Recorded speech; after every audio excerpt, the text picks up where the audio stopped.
semuanya, kembali lagi dengan kami kelompok A1. Di sini kami sedang berada di Pusat Rehabilitas Penyu, tepatnya di Serangan, Bali. Sebelum itu, perkenalkan, saya Nur Kaimah dengan NIM akhir 1005 dengan rekan-rekan saya. Saya Devalina Zahra Jaswat dengan NIM akhir 001. Saya Nimani Kiki Pratyamarani dengan NIM akhir 010. Saya Niputu Medamayanti dengan NIM 017. Halo, perkenalkan, saya Manuela Wayasalangka dengan NIM 2209511069. Saya Nikolas Timothy Gunanta dengan NIM 2209511075. Nah, teman-teman pada tahu nggak gimana sih caranya rehabilitasi penyu di tempat rehabilitasi kayak gini? Dari rescue, rehab, sampai ke rilis. Yuk kita belajar bareng. Masuk ke detailnya itu, sebenarnya apa sih faktor utama yang diterapkan di KCT ini untuk menjaga kesehatan si penyu? Satu, kualitas air, porsi makan, dan pengontrol dari teman keterbuan juga. Kita berkomunikasi dengan penyu. Tahu jenis penyu yang ada di KCT ini apa? Masalah jenisnya ada 3 jenis. Ada mungkin jenis hijau, sisik, makan. Terkait fungsi tempat rehabilitasi POCC sebenarnya. Dan sini ya fungsi kita, entah itu penyunya datangnya atau isinya dari mana pun kita akan selalu welcome. Entah itu datang dari Bali Barat, ada yang mau ke sini penyu yang sakit, ya kita akan selalu menyediakan tempat untuk merawat di sini atau kita akan panggil teman-teman dokter hewan. Jadi fungsi kita untuk merawat penyu yang sakit, bukan penyu dari hasil rescue dari DCI, dari kelompok lain kita akan terima. Kegiatan-kegiatan apa aja sih yang dilakukan di sini? Ya, kegiatan kita yang jelas, kegiatan tujuan kita di TCC ini kan itu untuk sosialisasi atau edukasi. Edukasi kan tujuan kita untuk gimana istilahnya menumbuhkan rasa kepedulian dari anak sekolah, masyarakat umum atau pengunjung yang datang di sini. Dan saat udah proses pelepasan biak kembali, apakah ada metode pengawalan saat penyu itu dilepas kembali? Ya, kalau yang penyu yang kita khususnya penyu besar kan, ya penyu besar atau penyu sita atau penyu serius ya, pemantauan secara rutin tidak ada. Tapi di saat kita melepas, kita akan memantau dia mungkin 30 menit sampai 1 jam. Setelah kita lepas, kita lihat kemana arahnya dia, apakah dia akan naik permukaan. Lakukan mekanisme seperti apa yang mereka lakukan? Pertama pasti ya pengecekan dulu. Ya, setelah itu akan ada manekel. Untuk penyu yang kita rescue kan ada manekelnya atau ada yang pipernya rusak atau cacat. Ya, itu biasanya pengecekan. Setelah itu ada namanya pengukuran. Ya, CCW-nya, CCL-nya, panjang lebar penyu tersebut. Dan atau jenis kelaminnya juga itu selalu akan dicek itu selalu ternyata. Kapan siapa kita untuk lepas penyu tersebut atau melihat kondisi penyu sudah sehat apa belum? Ya biar perlu ada kondisi dasar sudah siap dilepas. Tapi kalau penyu yang kondisinya COVID atau masih sakit, ya kita tahan dulu. Secara mungkin secara psikologis ini juga apakah dia setelah dia sehat fisik apakah secara psikologis juga dia sudah sehat juga atau ada training tertentu yang dilakukan supaya penyu tersebut sehat? Ini di sini kita kan ada pola, kita selalu mantau. Kalau penyu stres, pasti kita tahu. Ya kalau penyu stres biasanya penyu baru dapat, artinya sitaan kita, ya kalau penyu banyak stres.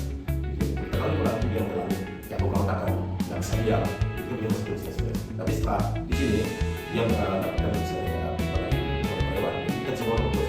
Kita tahu yang mana penyu stres, mana tidak. Kita yang normal kondisi mana juga. Kalau kita sedang alami, kondisi kita normal, bisa kita coba.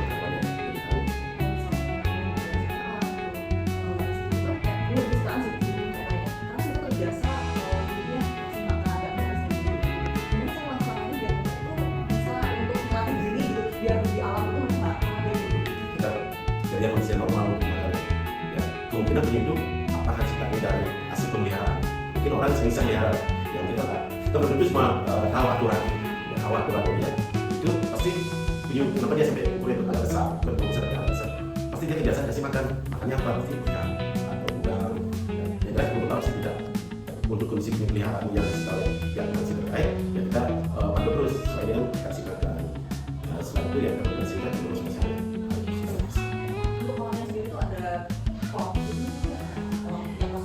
Kalau kita kalau khusus nggak ada, tapi kita akan sterilkan, menyiapkan.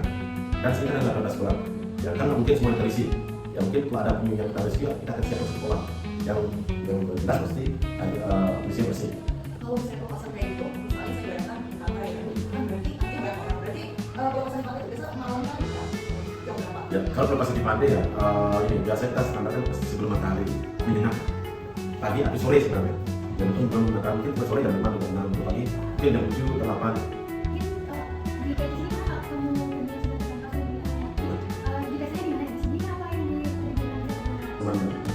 sebenarnya kan ada D1, D2, D3, D4.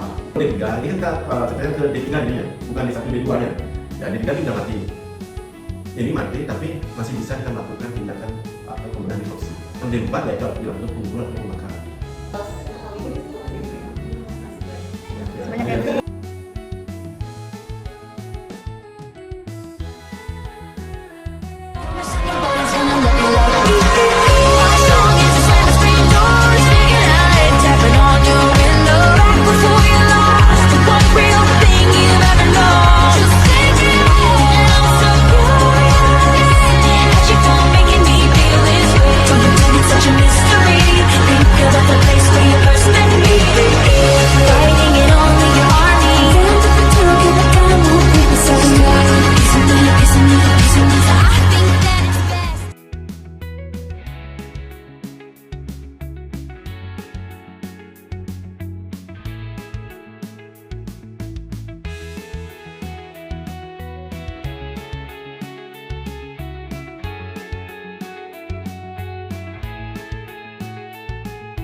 Sekian dari kami kelompok A1.